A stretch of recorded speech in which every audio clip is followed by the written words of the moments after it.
Assalamualaikum everyone. Another day, another binding. Somebody asked if I could make a video on how I bind my books using a thermal machine. I mean a thermal binding machine. Hey, a little disclaimer lang ha. I am in no way expert into doing this. I am just applying my own techniques and what works the best for me. Actually, depende naman sa inyo kung saan kayo comfortable.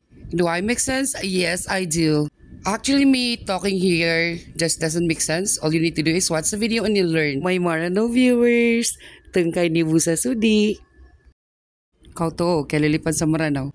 So let's work on the cover first. I am now putting them together. The front, the back, and the spine. Ngayon ko lang din nalaman na ang tawag pala sa pinakagitna niya is spine. Using a double-sided tape, ito yung feeling ko mas madaling gamitin para idikit yung pinaka-spine dun sa covers niya. Now that you are done with that, idikit na natin siya ngayon.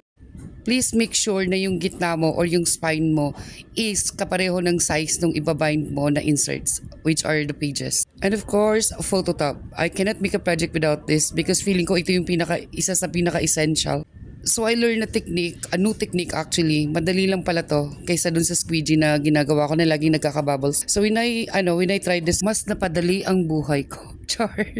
Ang lalim. All you need to do is just swipe and glide at hindi pa inaabot ng 40 minutes ang A3. Ang dali lang talaga niya. So tingnan mo lang, i-glide ko lang siya. Ang tagal namang mag-glide, ano ba? Ayun, di ba? Ang bilis lang. Magic! So ayun, tapos na siya. Kunin na natin yung ating inserts and tingnan natin kung maganda ba yung sizing niya.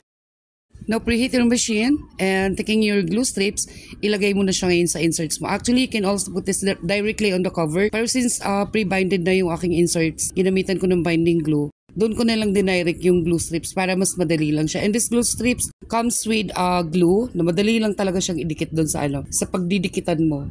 Kung tama ba yung explanation ko. Pero I'm sure gets nyo na yan. Gets nyo na, diba? Basta gets nyo na yan. Pala decision ako eh. Ayan, pag nag-red na yung machine, pag nag-stoplight na, pwede nang dumani mga pedestrians, pwede mo na ilagay ang yung book. Huwag tumigil at huwag mapagod sa katataktak because that is the key to a successful book. Successful. Ewan ko sa'yo. But yeah, tak-tak is the key para mag-spread yung glue evenly. And after doing all of that, little rest for 20 minutes and balikan mo na lang. Sana may natutunan kayo sa napakababuluhang video na ito. No loose pages. Ang galing ko talaga. Ikaw muna. Bye!